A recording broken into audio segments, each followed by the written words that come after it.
Welcome back, beloved ones. Today, we're about to embark on a journey that delves deep into one of the most intriguing and mysterious stories hidden within the pages of the Bible, the forgotten sons of Moses. You know Moses, the mighty leader chosen by God to part the Red Sea, to face Pharaoh, and to lead the Israelites to freedom. He's a towering figure in biblical history. But have you ever wondered what happened to his sons Gersham and Eleazar? Why do their names fade into the shadows of history while the descendants of his brother Aaron take center stage? Here's the mystery that will shock you. Why was Moses' son erased from history? What if I told you that there's more to the story of these two sons than meets the eye? What if they weren't merely forgotten by time, but deliberately hidden in God's divine plan? And what if the reason they were kept out of the spotlight is one of the most profound lessons we can learn about God's purpose and His timing? In this video, we're going to uncover the secrets behind the disappearance of Moses' sons from the biblical narrative. What was the purpose of their seemingly hidden existence? Could they have been part of a greater divine scheme that we've all missed? The truth is far more mysterious and powerful than you can imagine, and the answers may just change the way you view your own life and purpose. If you've ever felt overlooked, as if your role is behind the scenes or unnoticed by the world, then this is the story for you, because sometimes the most important roles in God's plan are not the ones that are in the spotlight. Could Moses' sons have played a hidden yet critical role in God's grand design? Their silence speaks volumes about the power of humble service and trusting God's timing.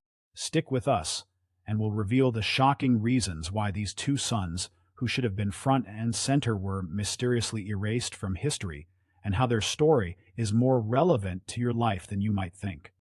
So, if you're ready to uncover the hidden truths of the Bible that most overlook, don't forget to drop a 777 in the comments below, like this video, and share it with anyone who's ready to dig deeper into the hidden mysteries of God's Word. Let's dive into this mystical and eye-opening journey together. What lies ahead is far more than a forgotten story. It's a divine revelation that will change your perspective forever. Why was Moses' son erased from history? The shocking truth you won't believe. The story of Moses' sons, Gersham and Eleazar, is one that seems to have slipped through the cracks of biblical history, leaving behind only fragments and quiet whispers.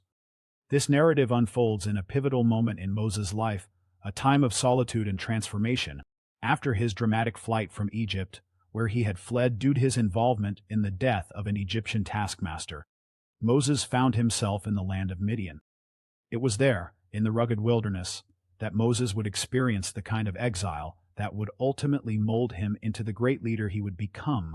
Moses, a man on the run, encountered a figure that would change his life, Jethro, the priest of Midian, and it was through Jethro's family that Moses found not only refuge, but also a new life.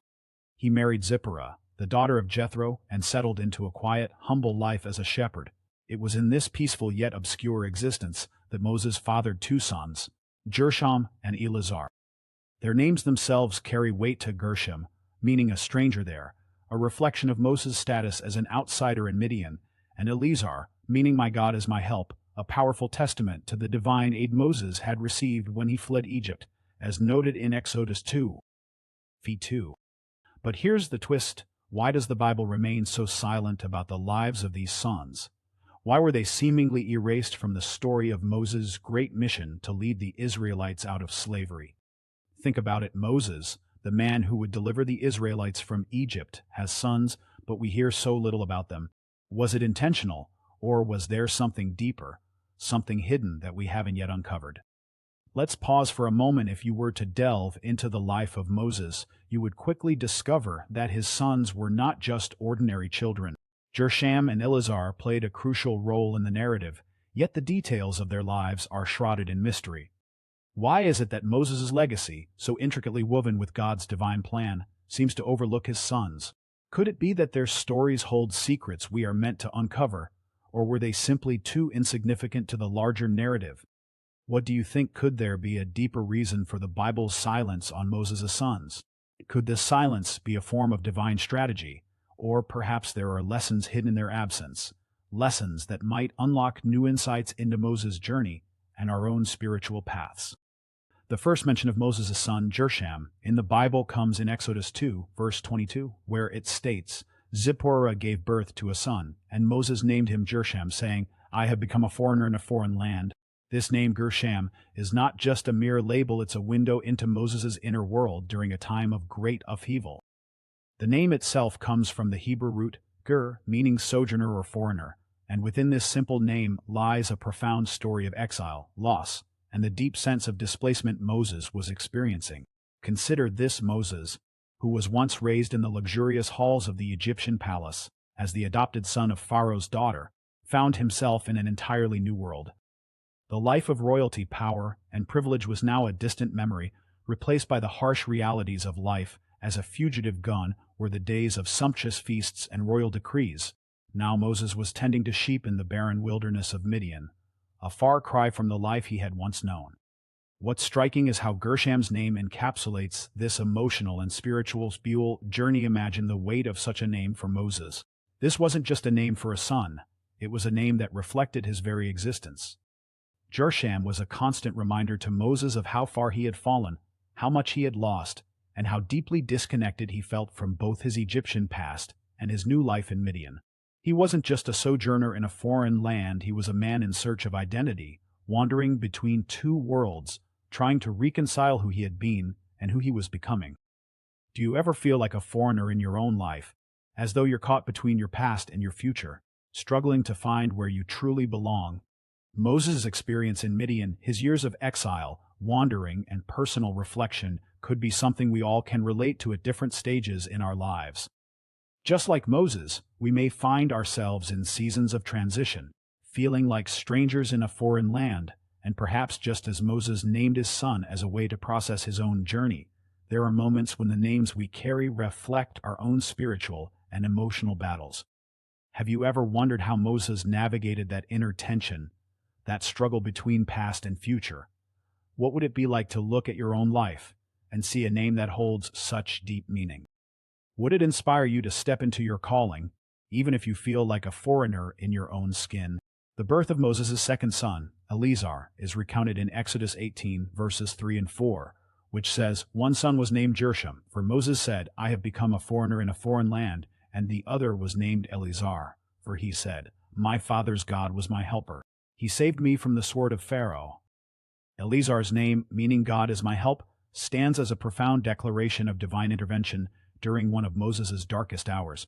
It is a name that speaks directly to the heart of Moses' journey, his escape from Egypt, and the ongoing protection that God provided as he navigated his uncertain path. Consider the weight of this name for a moment. Eleazar's name wasn't just a tribute to his birth, it was a living, breathing testament to God's mercy and deliverance. When Moses named his son Eleazar, he was not simply recounting a past event, but rather affirming a truth that would continue to shape his faith throughout his life. My father's God was my helper. He saved me from the sword of Pharaoh. These words aren't just a historical recounting, they resonate with a deeper spiritual significance. Moses wasn't alone in his exile. God was with him, guiding him, protecting him from the threats that loomed over his life. For Moses, who had once been on the run, an outcast in a foreign land, the name Eleazar symbolized more than just a son. It was a reminder of God's continuous faithfulness, even in the wilderness, even in the midst of danger. God's protection was evident. When Pharaoh's forces were closing in, it was God's hand that intervened. When Moses thought he was alone in his journey, God proved that he was the faithful helper, the constant companion in his struggles. But why does this matter for us today? Perhaps there are times in our lives when we too feel abandoned or overwhelmed by the challenges ahead. In those moments, how often do we pause to acknowledge the unseen hand of God, the same God who walked with Moses through every trial? Eleazar's name isn't just an ancient reminder. It's a modern invitation to reflect on how God has been our helper. How has he stepped in to rescue you when you faced your own personal pharaohs, your own seemingly insurmountable obstacles? Is there a moment in your life where you can look back and say, My father's God was my helper? The name Eleazar encourages us to not just remember God's protection in the past, but to trust in his faithful hand moving forward. It's a name that speaks of divine partnership, a reminder that though the journey may be long and fraught with difficulty, we are never truly alone. Gersham and Eleazar's roles in Moses' journey stand in stark contrast to the roles of other prominent biblical figures, such as the sons of Aaron, who inherited priestly duties and played pivotal roles in the unfolding story of Israel. Unlike Aaron's sons, Gersham and Eleazar did not step into significant leadership positions, nor did they become key players in the dramatic events of the Exodus and beyond. Their names, though significant in Moses' life, did not carry the weight of legacy that would shape the future of Israel in the same way. When God called Moses from the burning bush in Exodus 3, Gersham and Eleazar were still young, and it is unlikely that they fully grasped the magnitude of the events that were about to unfold. Moses at this point was hesitant, burdened with feelings of inadequacy for the monumental task God had set before him. Despite his doubts, Moses did not embark on this mission alone. He was accompanied by his wife Zipporah and his sons Gersham and Eleazar as they set out on the journey back to Egypt. Exodus 4, verse 20 captures this moment. So Moses took his wife and sons, put them on a donkey, and started back to Egypt, and he took the staff of God in his hand. This simple verse, though brief, carries deep significance. It marks the beginning of Moses' return to Egypt, the beginning of God's grand plan to deliver the Israelites from slavery. But despite the importance of this moment, Gersham and Eleazar are hardly mentioned again in the narrative that follows. While Moses' leadership in Israel would be chronicled in great detail, his son's involvement is largely absent from the epic story that would unfold. So, what does this tell us about the story of Moses and his family? Why were Gersham and Eleazar seemingly sidelined during one of the most pivotal moments in biblical history? Could it be that their absence in the larger narrative serves to highlight the deeply personal side of Moses' journey, the delicate balance he had to maintain between his divine calling and his responsibilities as a father? Moses' decision to bring his family along on his mission to Egypt underscores the humanity behind his leadership. The calling of Moses was not just a divine mandate, it was a call that required sacrifice, both for Moses and for his loved ones. As a father, he was not only responsible for leading a nation, but also for the well-being of his sons, his wife, and his family. In this way, Gersham and Eleazar's roles, though not as prominent, remind us of the personal sacrifices Moses made in obedience to God. Do you ever wonder how Moses managed to balance the weight of his divine calling with his earthly responsibilities as a father and husband? Perhaps there's something in the way Moses navigated his dual role that we can learn from today. How often do we find ourselves caught between our own sense of purpose and the responsibilities we have at home? Like Moses, perhaps the challenge is not choosing between these roles, but learning to embrace both as part of our divine journey. A pivotal moment involving Moses' family takes place in Exodus 4, verses 24-26, a dramatic and somewhat mysterious episode that highlights the deep significance of God's covenant and the critical role Moses' family played in his divine mission. The passage reads, "At a lodging place on the way, the Lord met Moses and was about to kill him, but Zipporah took a flint knife, cut off her son's foreskin, and touched Moses' feet with it. 'Surely you're a bridegroom of blood to me,' she said, so the Lord let him alone." At first glance, this moment might seem confusing, even unsettling. Why would God seek to kill Moses, his chosen leader, just as he was on the brink of returning to Egypt to free the Israelites? The answer lies in the covenant of circumcision which God had established with Abraham in Genesis 17, verses 10-14. Circumcision was not merely a ritual. It was a sign of the covenant, a sacred act that marked the descendants of Abraham as God's chosen people. It symbolized their commitment to God and his commandments. Moses, however, had neglected this critical act of obedience, and as a result, God's wrath was about to fall upon him. But in this moment of impending danger, Zipporah, Moses' wife, acted swiftly and decisively. She took a flint knife, circumcised their son, and touched Moses' feet with the blood. In that instant, the Lord spared Moses, and Zipporah's words, "Surely you are a bridegroom of blood to me," underscore the gravity of the situation. Her actions reestablished their family's alignment with God's covenant, and Moses' life was spared. This moment is profound for several reasons. First, it serves as a reminder that even those chosen by God, like Moses, are not exempt from the responsibility of upholding God's laws. Despite Moses' extraordinary calling, his failure to observe the covenantal sign of circumcision nearly cost him his life. But it was through Zipporah's action that the covenant was restored, and Moses was able to continue on his divine mission. Zipporah's swift and seemingly sacrificial act also underscores a broader biblical principle, the role of family in supporting God's work. While Moses is often seen as the central figure in the Exodus story, Zipporah's intervention here was vital.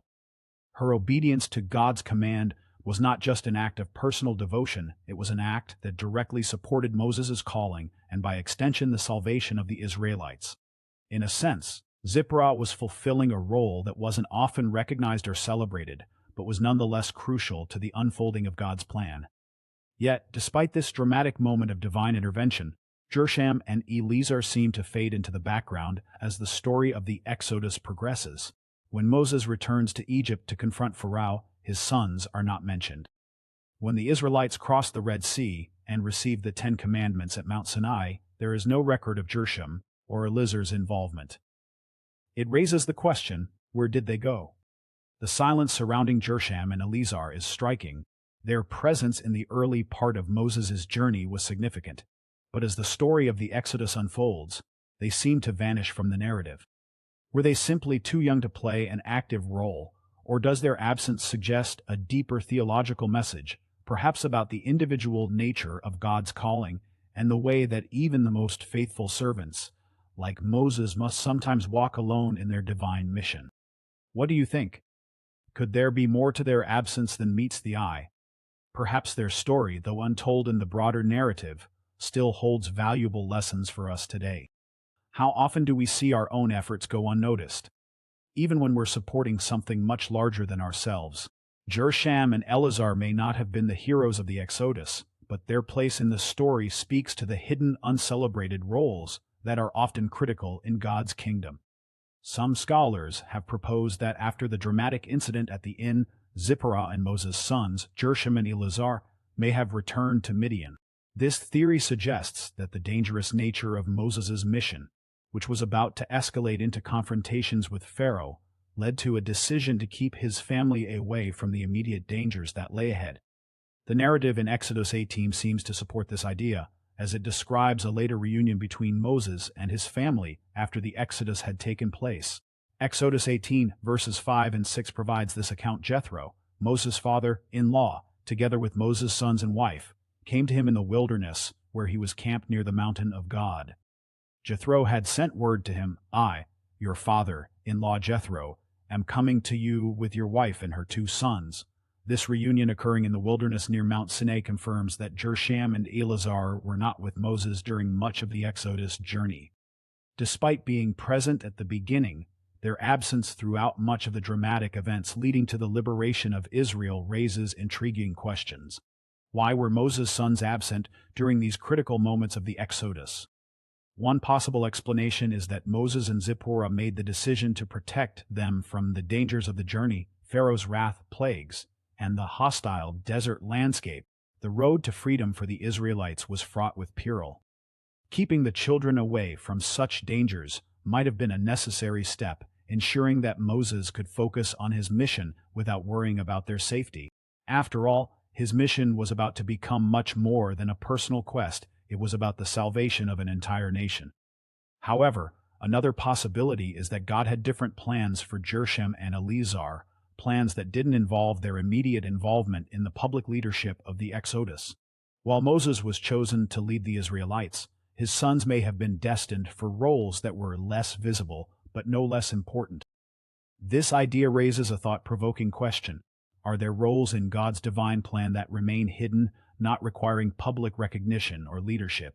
Could it be that Gersham and Eleazar's absence speaks to a deeper principle, that some individuals, though chosen, are not called to be in the public spotlight, but are still vital to the unfolding of God's work?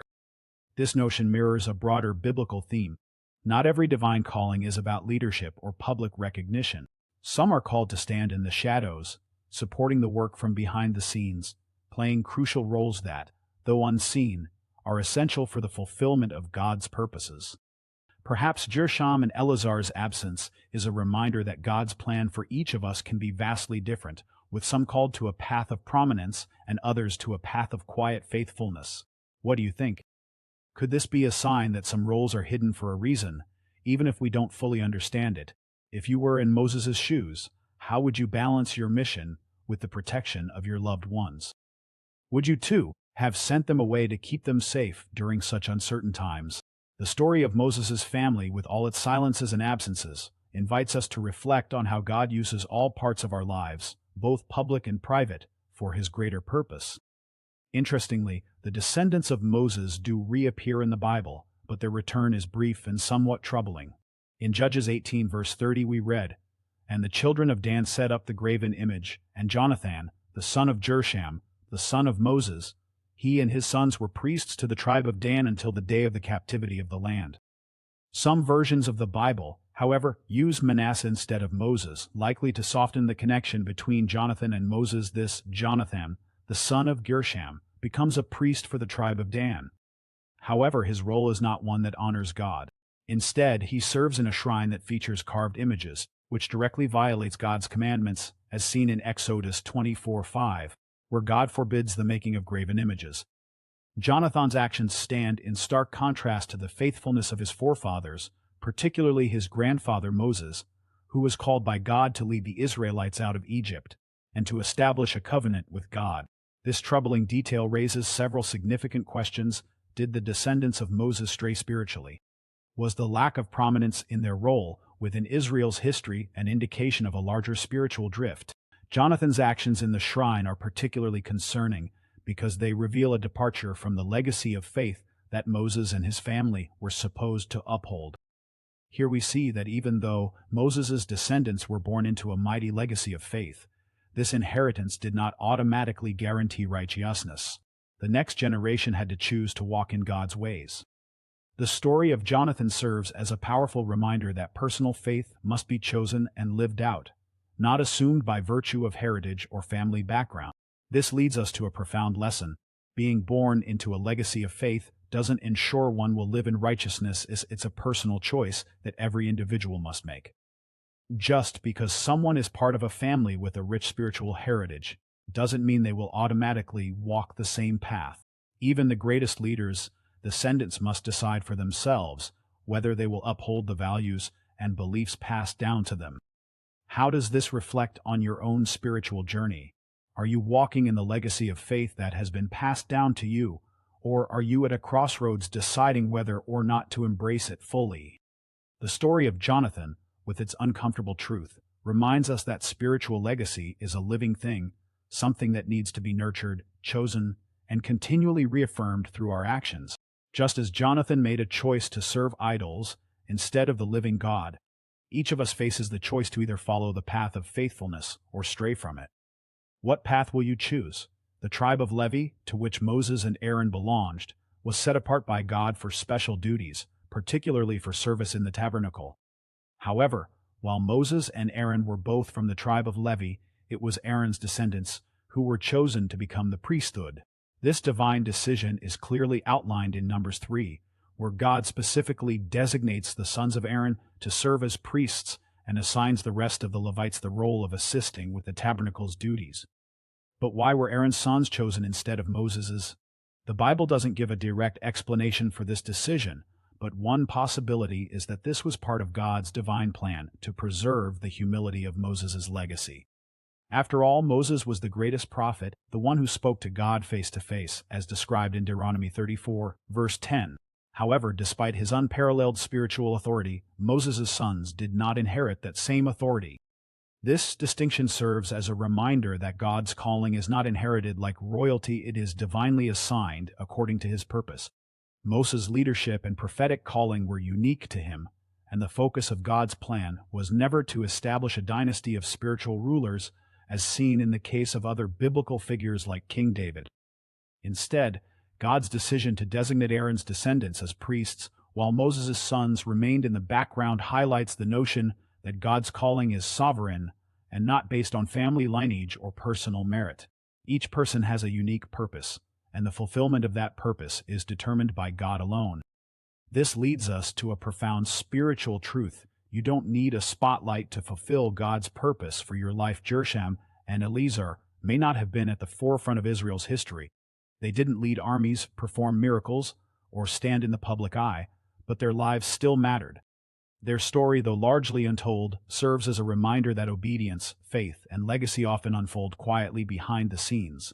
Think for a moment about the people in your life who have made a lasting impact on you, but never sought the praise or recognition that comes with being in the spotlight. Maybe it was a parent who spent years praying for you, a teacher who believed in you when you didn't believe in yourself, or a friend who was there for you during your darkest hours. Like Gersham and Eleazar, they were not forgotten by God.